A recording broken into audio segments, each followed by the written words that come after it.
Hello everyone, how are you all? I hope you all are well and safe at home. Dear students, today we are going to read chapter number 8, The Throne of Judgment, of page number 55 of English from Standard 5th. Standard 5th English का lesson number 8 the throne of judgement आज हम reading करेंगे और इसका meaning समझेंगे। Page number 55 open कर लीजिए अपनी बुक्स में। चलिए इसे स्टार्ट करते हैं। The throne of judgment. The throne of judgment का मतलब होता है, जजमेंट मतलब निर्णय लेना, डिसीज़न लेना, और थ्रोन का मतलब होता है राज सिंहासन या राजगद्दी जिस पर राजा बैठता है। तो इस चैप्टर में हम पढ़ने वाले हैं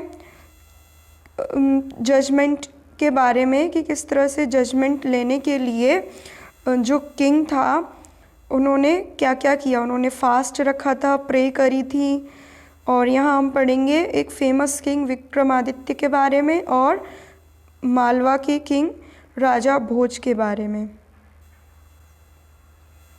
चलिए पढ़ते हैं। सबसे पहले दिया हुआ है who makes a judgment in a court. किसी कोर्ट में जजमेंट करने का काम किसका होता है आपको बताना है। जज जो होता है वो जजमेंट करता है, निर्णय लेता है, सही डिसीज़न लेता है।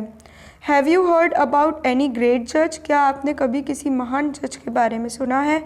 सुना है तो उनके नाम बताने हैं आपको। यहाँ पर एक पिक्चर बनी हुई है, 3 बॉयज़ दिख रहे हैं आपको। चलिए स्टार्ट करते हैं। Vikramaditya was the famous king of Ujjain. He is regarded as one of the greatest king of his time.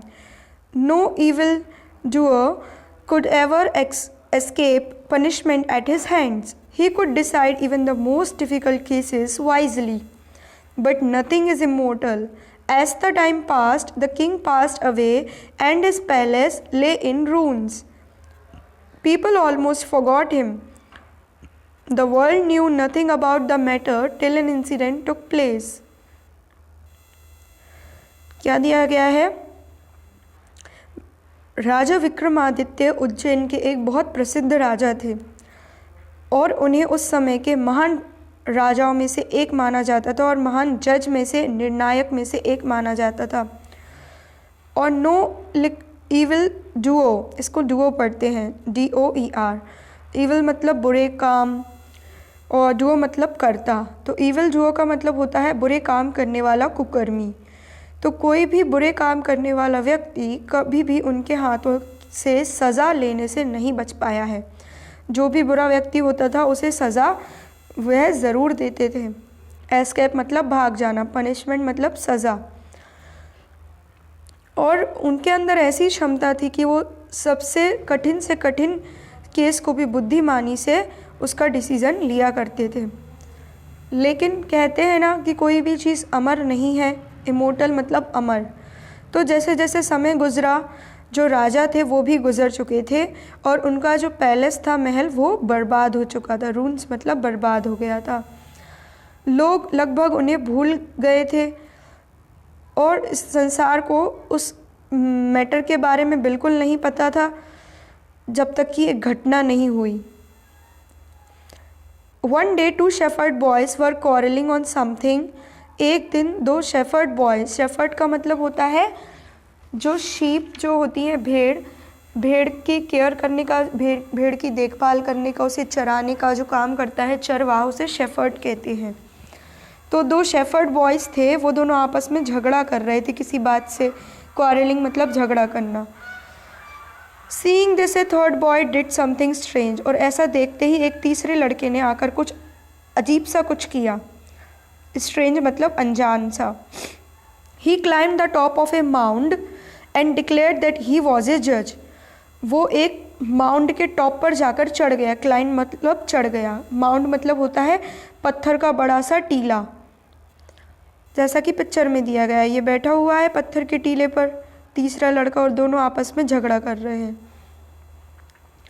उसकी ऊंचाई पर जाकर बैठ गया और उसने अपने आप को जज घोषित कर दिया कि मैं यहाँ का जज हूँ।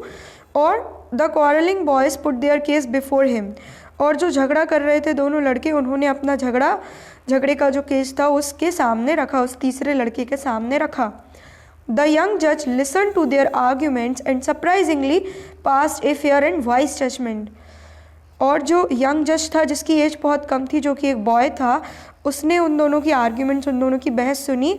और आश्चर्यचकित करने वाली बात यह है कि उस तीसरे लड़के ने, उस तीसरे जज ने एक बहुत ही फेयर और वाइज जजमेंट पास किया था, जो निष्पक्ष था और बुद्धिमानी से लिया गया निर्णय था।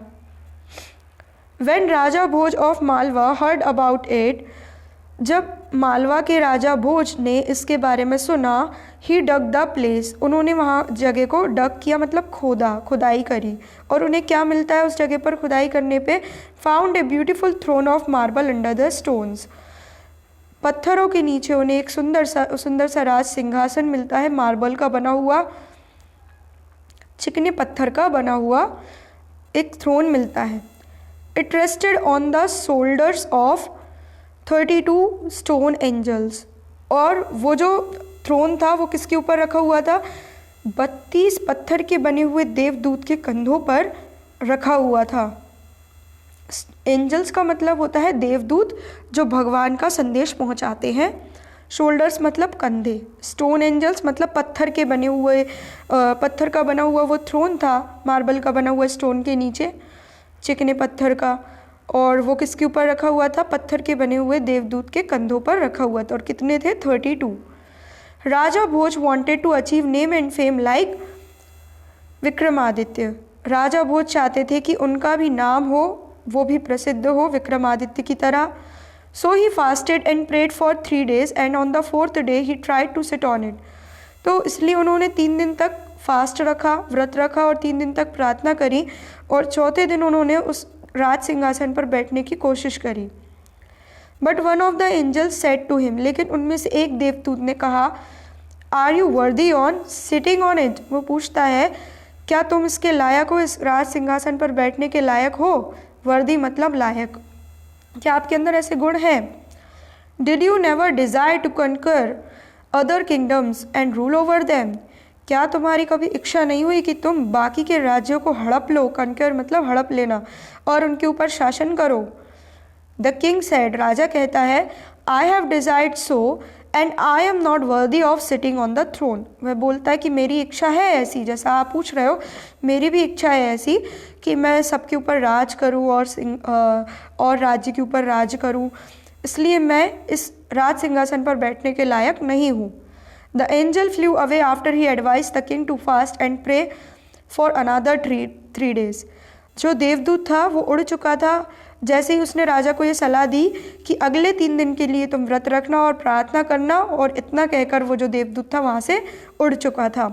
देवदूत जो होते हैं उनके पंख लगे होते हैं, ऐसा माना जाता है। The king fasted and prayed for another 3 days, जो राजा था उसने अगले 3 दिनों तक व्रत रखा और प्रार्थना करी। And then came to sit on the throne, और फिर से आता है राज सिंहासन पर बैठने के लिए। But then one more stone angel asked him, फिर एक और जो पत्थर का बना हुआ देवदूत था उसने उनसे पूछा, 32 थे, फर्स्ट वाले ने पूछ लिया, अब सेकेंड वाला पूछ रहा है, O king have you never desire to get another man's wealth, वो कहता है राजा क्या तुम्हारी कभी इच्छा नहीं हुई कि किसी दूसरे आदमी की संपत्ति को तुम हड़प लो? राजा कहता है, the king said, I have always done so, मैं ऐसा पहले ही कर चुका हूँ। I am not worthy of sitting on this throne, इसलिए मैं इस राज सिंहासन पर बैठने के लायक नहीं हूँ। Then fast and pray for another 3 days said the angel and flew away, फिर जो देवदूत था वो कहता है कि फिर ऐसी बात है तो फिर तुम अगले 3 दिन तक फिर व्रत रखना और प्रार्थना करना, ऐसा कहकर वो जो देवदूत रहता है वहाँ से उड़ जाता है। इन दिस वे, इस तरह से 96 days passed during these 30 days. These days 31 of the angels came to interview the king. इस तरीके से 96 days गुजर चुके थे। 96 मतलब लगभग 3 महीने हो चुके थे, और इन दिनों के दौरान लगभग 31 एंजल्स जो थे, 31 देवदूत आ चुके थे उस किंग का इंटरव्यू लेने के लिए, उससे क्वेश्चंस पूछने के लिए। अब 32 में से 31 आ चुके थे और अब वन लेफ्ट है, एक बचा हुआ है. Each of them asked the king of a question and every time the king said he was not worthy of sitting on Vikramaditya throne.